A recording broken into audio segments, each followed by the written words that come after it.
Olá, estamos aqui com mais um vídeo do canal Médico de Primeira. Vamos falar agora sobre a parte 4 do livro Antifrágil. Se você não viu as outras partes, tem nos meus outros vídeos do IGTV, você pode ter acesso. O objetivo sempre de levar uma informação para você resumida, atualizada e para que você possa aproveitar bem seu tempo. Compartilhe com aquelas pessoas que você acha que podem aproveitar esse conhecimento também, tá bom? Então, nesse capítulo, o autor ele vai começar falando sobre o surgimento da opção. Como surgiu a opção? 600 anos antes de Sêneca, Tales de Mileto estava passando por um momento em que seus amigos estavam ali perseguindo, dizendo a ele que ele não tinha dinheiro, que ele só vivia para fazer filosofia, o que seria da vida dele. Ele foi lá e, para provar que eles estavam errados, fechou contrato com todas as prensas de azeitonas das regiões e da região onde ele vivia. E essas prensas, elas eram necessárias para produzir o azeite. Quando veio a safra de azeitona, a safra foi muito grande, muito boa, e ele se aproveitou dessa situação, recebendo bastante dinheiro e ficando rico, recebeu uma grande soma de dinheiro. Aristóteles dizia que Tales tinha muito conhecimento de astronomia e, graças a esses conhecimentos, ele pôde saber que a próxima safra seria uma safra excelente e fez essa opção. Mas o autor diz que isso não importa. O que importa é que a opção era muito positiva para ele, porque a perda era limitada, ele pagou um valor pequeno por aquele aluguel e os ganhos eram ilimitados. Então, a opção ela tem que ter essa simetria positiva sempre, de você ter um ganho muito grande e uma perda limitada. Essas são as melhores opções, tá? A opção é como um convite para uma festa. Você pode exercer esse direito ou não. Você foi convidado, mas você não é obrigado a ir. Mas se você quiser, você pode ir. Nas opções de ações, por exemplo, você tem uma call, você tem uma opção de compra da ação, mas você não tem obrigatoriedade de exercer. E se você tem uma opção de put, você tem uma opção de venda da ação, mas você não tem a obrigatoriedade de exercer essa opção, tá? Então, o que é uma opção boa? Ele vai se beneficiar muito quando ele está certo e vai se prejudicar pouco quando ele está errado, tá bom? Outro exemplo que ele dá, um aluguel. Se você tem um aluguel e esse aluguel sobe muito, você tem a opção de se mudar para outro local. Ao mesmo tempo, se o aluguel todos os aluguéis aumentam e o seu permanece com o preço, você tem a opção de permanecer lá. Então, é assim que funciona. A sociedade intelectual, ela vai privilegiar a teoria em detrimento da prática. Então, agora ele vai entrar na parte da educação, que ele fala bastante nesse capítulo, tá?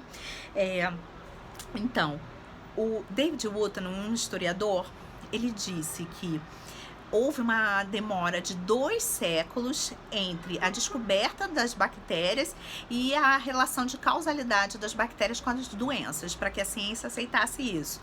Depois disso, transcorreram-se mais 30 anos até que a antisepsia fosse definida, e mais 60 anos até que houvesse uma terapêutica antimicrobiana. Então, que esse conhecimento prático ele é muito mais demorado, tá?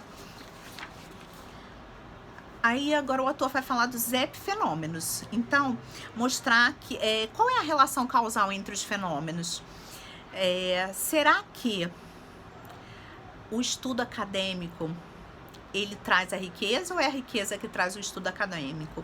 Então, o autor ele considera que o estudo acadêmico, na verdade, deriva da riqueza e não que ele traga. Então, ele vai usar como exemplo a Suíça, novamente a Suíça, que é um país muito rico e não tem um nível acadêmico muito alto, tá? Outra coisa que ele diz é que o nível acadêmico ele pode melhorar a situação das famílias. Por exemplo, perpetuando uma condição de vida melhor. Quando as famílias elas estão tem uma situação de riqueza, os filhos estudam medicina, vão ser juízes, eles podem propagar aquela riqueza por várias gerações, mesmo depois que aquele patrimônio inicial tenha desaparecido, mas que isso não impacta na vida do país, que não é isso que traz a riqueza para o país, tá? Mas beneficia as famílias, ok? Aí ele vai falar sobre o caso Madeira Verde, que era um vendedor que vendia madeira verde. Ele acreditava que aquela madeira era pintada de verde. E ele vendia super bem, ganhava muito dinheiro. Ele não sabia que madeira verde significava uma madeira que não era madura, que não tinha amadurecido. Isso não influenciava em nada nos ganhos dele. Conta também o caso de uma pessoa que era o maior operador de francos suíços, ganhava muito dinheiro e ele não sabia nem apontar onde a Suíça ficava no mapa. Então isso é uma outra a colocação que ele mostra que aquele estudo acadêmico não se correlaciona diretamente com os ganhos da pessoa, né? O autor também traz dados que antes do século XIII, na Europa, cerca de 5 pessoas em toda a Europa sabiam fazer uma operação de dividir. Hoje, uma operação que qualquer criança de 10 anos domina, pouquíssimas pessoas conheciam. Todo o conhecimento era transmitido de forma prática. Mesmo assim, grandes obras como catedrais que foram construídas nessa época existem até hoje. E foram todas construídas de forma prática e com sendo passadas pequenas dicas de como esse conhecimento era adquirido de artesão para artesão. O autor exemplifica também com os aquedutos romanos, uma época que esses cálculos não existiam e os aquedutos romanos estão aí até hoje, tá? Então aí ele vai falar de um outro livro que é Happy Accidents, Serendipity in Modern Medical Breakthroughs. Então traduz isso como acidentes felizes. Serendipity é como uma coincidência boa e que acontece para que hajam as descobertas médicas modernas. Então ele vai citar que o Instituto Nacional do Câncer nos Estados Unidos estudou 144 mil extratos de 15 mil espécies de planta para não encontrar nenhum dentre esses, nenhum que fosse útil no combate ao câncer. Ao mesmo tempo, na década de 50, uma descoberta que foi acidental dos alcaloides de vinca pôde fazer com que esses compostos fossem utilizados para tratamento do câncer. Então, o autor fala que alguns filósofos vão correlacionar isso com a natureza e outros com Deus. Eu acredito mais nesses que acreditam que existe a mão de Deus nesses acontecimentos, né? Tá. Outra coisa que ele fala é que um medicamento pode ter diversas aplicações e que a princípio não se sabe, como o próprio ácido acetilsalicílico, que depois veio a ter novas aplicações diferentes daquelas para as quais ele foi descoberto primeiramente, tá? Bom, as vantagens colaborativas, ele vai falar 1 mais 1 é mais do que 2. E 2 mais 1 é mais do que 3. Sempre que você tiver colaboração, essa é a diferença dos seres humanos, a capacidade de colaboração que pode levar os estudos para caminhos desconhecidos. Então ele vai lembrar que, por exemplo, a Coca-Cola surgiu como uma indústria farmacêutica. A Tiffany, a joalheria, surgiu como uma papelaria.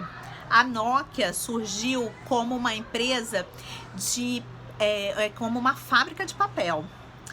E a Avon surgiu como uma empresa que vendia porta a porta os livros. Então você vê como isso como as empresas elas podem mudar o seu caminho, né? Então que a gente não deve ficar engessado, mas abertas a essas mudanças, inclusive na nossa carreira, tá? Então a medicina para os árabes ela era acadêmica, eles eram contra os práticos, só que esses práticos, eles eram chamados de os outros com letra maiúscula, que o autor coloca. Eram charlatões, eram barbeiros, mas diversas técnicas que esses práticos utilizavam foram incorporadas à medicina após. Só que houve uma regulamentação da prática médica. Ele fala que foi mais importante era pela regulamentação e evitar perda monetária do que porque esses práticos faziam coisas erradas, apesar de que ele sabe que os práticos faziam coisas erradas também, tá? Ok.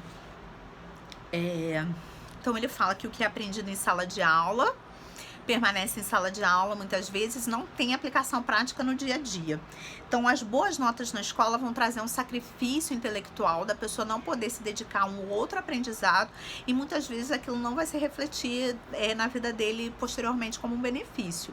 Ele coloca que o melhor aluno, na verdade, ao contrário, o pior aluno da turma do pai dele se tornou o mais bem-sucedido, que tinha até um iate com as iniciais. Então, era um comerciante mais bem-sucedido da região, e ele tinha sido o pior aluno da escola, tá? É mais uma correlação que ele coloca, tá?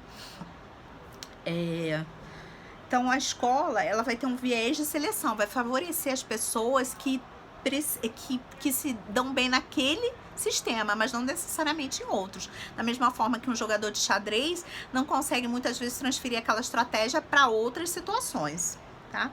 Aí o autor, ele vai falar que ele tem TDAH e que ele acha que isso beneficiou ele porque ele lia vários livros ao mesmo tempo, ele ia para a escola para fazer o mínimo que ele podia fazer para passar, mas ele vivia para ler outros livros. E foi assim que ele se tornou um especialista em opções. Ele passou 5 anos estudando e lendo sobre opções, e ele descobriu que as falhas que existiam no conhecimento acadêmico, porque senão ele poderia estar ainda acreditando no conhecimento que existia anteriormente, dele criar essa noção de antifragilidade, que os cisnes negros acontecem, que os eventos raros acontecem, que a gente deve esperar esses eventos raros, e que esses eventos raros vão trazer grandes perdas. Então foi assim que ele desenvolveu essa teoria, tá?